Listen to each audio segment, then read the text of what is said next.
Get your pole, let's go fishing when you're in the mood. Canadian Sport Fishing, brought to you in part by Rapala, premium fishing gear crafted from experience. Raymarine Electronics, Raymarine, simply superior. Pro Sports Boats, tame the waters. We've got a beautiful rainy day. We've got Ron from South Carolina. See. Barbara, you're going to get wet. We have Nico. Nico just caught a bag. We've got Captain Mike. We've got Frank DeAngelis. Hello, everybody. Pat Pagano, maestro musician, and we got the first walleye on. And we're not even going to use a net for this guy. Here, I'm going to bring him up. You know what I do, Frank? I let the first fish always go. You know what? It's from the Bible, first fruits from all the stuff that we make or fish that we catch. Look at that. Do you know that this is a miracle? For this fish to survive hatching and where he's been probably out in Lake Erie. Without getting eaten or... Yeah, and look, we got him today. What's this? That's a normal mark on a walleye. White spot on the tail, black on the fin. So here we go. Bye, beautiful. Yeah. Go tell him we got a crew of 7. We're gonna get you. I'm gonna flip him in because he doesn't feel too big. You know what? He's an eater. This is eating size, right, Mike? Mike Atkins is the captain today on the boat. You have a vegetable? We're getting everything. How figure? I'm guessing 16, 17? Okay, where do I put him? In my pocket? You have a live well? Okay. Is that the new rod? Or is that the old one? Oh, I got off. It's okay, okay. So, live well is on where? Under here? Here? I'm not familiar with this boat. He's not going to be alive for long. You want me just to drop him in there? Yep. Okay, so we're not going to fill it with water? Yeah. Do you ever have a fish? Do you ever have a fish knock that pipe over because you don't have a screw in? Do we put some water in there to keep him alive? Okay. Let's see here. I like this boat. You know this is a saltwater boat, eh? Yes, it's working. Okay, back to work. So I just want to tell everybody that I took the saddest jig head that had the paint come off. This is one of Mike Atkins. And I took the saddest minnow and I put it on, and that's my second walleye. And Barb, you were getting some vegetation? Yeah, so this is great. We had rain earlier, so now we're in the middle of the day, and we started hitting fish right away. So Mike Atkins is a very good captain guide. So you can see the snap that we've been using today, especially on the multi-species rod. I like to use 20-pound fluorocarbon leader. That's what is in between my fingers here pinched. You can see how stiff it is. It's about 14 to 18 inches long. And then I use this VMC snap, which is very contoured. So when I say multi-species, if I was casting lures for larger pike and walleye and bass, I would probably go with the 20-pound fluorocarbon leader because the main line is 20-pound Suffix 832 braid. But look at here. I've made a loop knot, so you can see that I can take that off the snap very easily. This is 10-pound test. So because we're doing the presentation in the Detroit River, I've got about 14 to 18 inches of 10-pound test, and there's a little bit of stretch. The fluorocarbon doesn't stretch much. And then I have my jig tied on there. So this is a really good tip, not just for using a lighter line so you have a more lifelike drop when you're using a jig, when you're snapping it on the bottom. It looks more lifelike.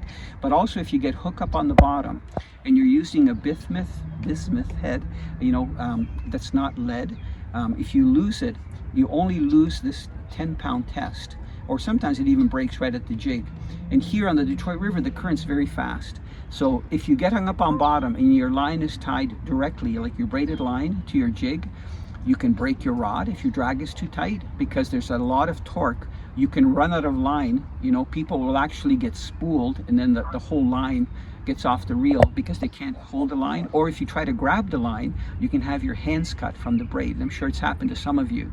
So using a lighter material like this, when we fish for perch, like in the spring, we'll go to 6-pound test.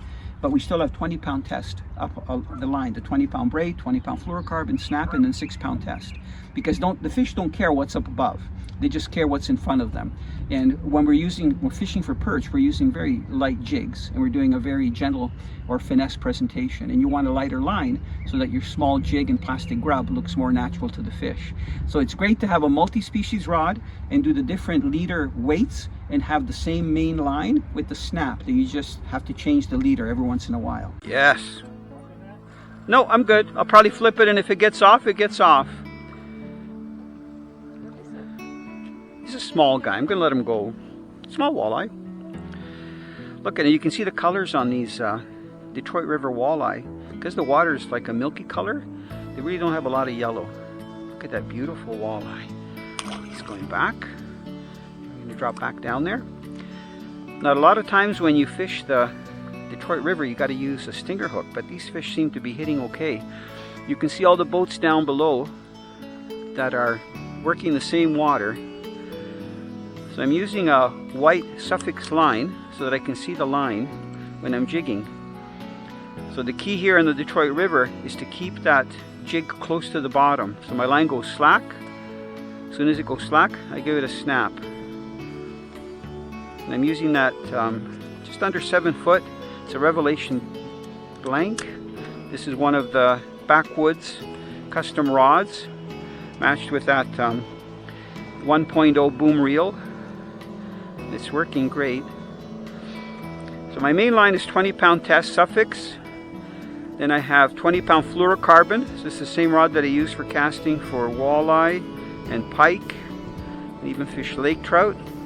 And then I have a 10-pound leader, so that if I get caught, I'm only going to lose the leader. And Barb, you've got bottom, so we're just going to lock your rod, and if the jig breaks off, it breaks off.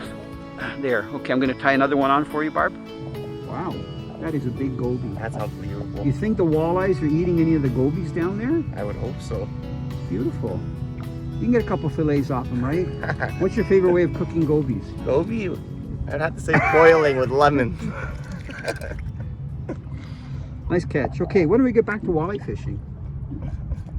Both rods that Barb and I were using today are Backwoods custom rods. So they've been custom built for us. Barb was using the one that has a traditional cork handle. You can see here, it's very comfortable. The thing with cork is that it doesn't absorb water. Feels really good on the hands. You do have to take care of it and keep it clean. And sometimes if you get slime on it, it can get slippery, so you have to wipe it off.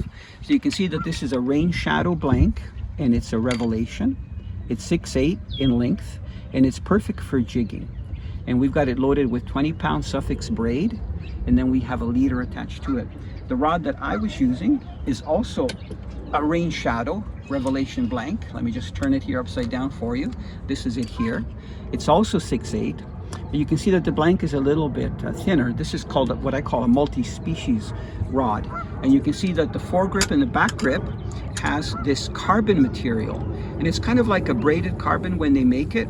It looks heavy, but it's extremely light. And what I like about it is it's got a little bit of a contoured surface. So even if you get slime on it or wet hands from, getting your hands wet from handling fish, it doesn't slip. What I really like are these reel seats that they use. This is triangular shape. It's made out of aluminum, and then it's coated. You can see the double rings right here.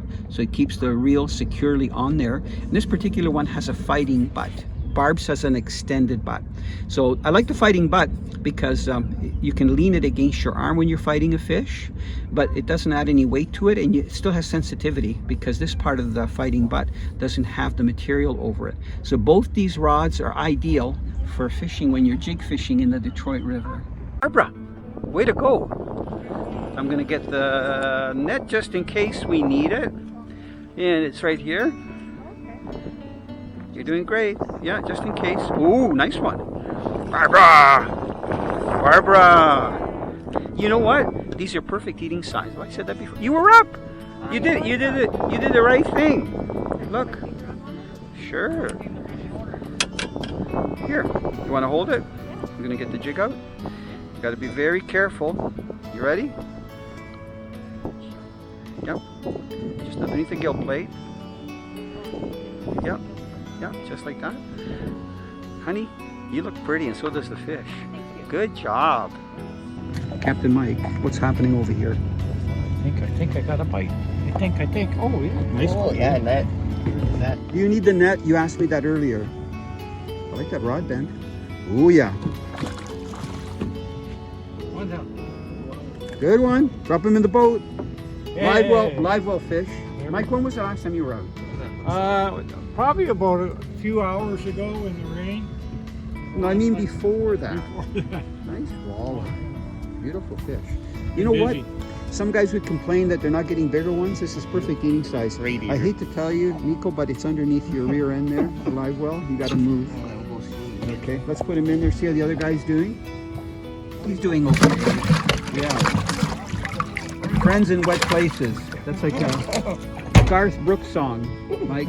So Mike, yeah. Are y'all excited about the ICHA? I am. You're doing a great job with that control, working the motor back.